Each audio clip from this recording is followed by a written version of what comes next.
એકદમ બજાર જેવી નાનખટાઈ બનાવવા માટે કોઈપણ કપ કે વાટકીનું માપ સેટ કરી લેવાનું છે। તો અહીંયા વાટકીના માપથી હું પોણી વાટકી ઘી લઈ લઈશ। એની સામે આપણે 1 વાટકી ભરીને દળેલી ખાંડ લઈ લઈશું। આ બંને વસ્તુને વિસ્કરની મદદથી સરસ રીતે ફેંટી લઈશું જ્યાં સુધી આ મિશ્રણ એકદમ વ્હાઈટ ન થઈ જાય, જે રીતે ક્રીમ હોય એ રીતનું। હવે 1 વાટકી ઘઉંનો લોટ, અડધી વાટકી બેસન, 3 ચમચી સૂજી લઈ લઈશું, ચપટી મીઠું, અડધી ચમચી બેકિંગ પાવડર અને અડધી ચમચી બેકિંગ સોડા ઉમેરી દઈશું, અડધી ચમચી ઇલાયચી પાવડર। હવે આ બધું મિક્સ કરીને આપણે આનો લોટ તૈયાર કરી લઈશું। આ રીતનો લોટ થઈ જાય એટલે એમાં આપણે ઢાંકણ ઢાંકીને ફ્રીજમાં 15 થી 20 મિનિટ માટે રહેવા દઈશું। 20 મિનિટ થઈ જાય એટલે ઓવનને આપણે 150 ડિગ્રી ઉપર પ્રીહીટ થવા માટે મૂકી દઈશું।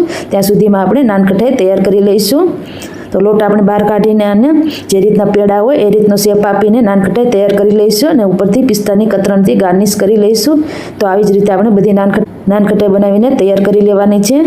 નાનખટાઈને ઓવનમાં આપણે મૂકીને 20 મિનિટ માટે થવા દઈશું। 20 મિનિટમાં આપણે આ નાનખટાઈ બનીને તૈયાર થઈ જશે।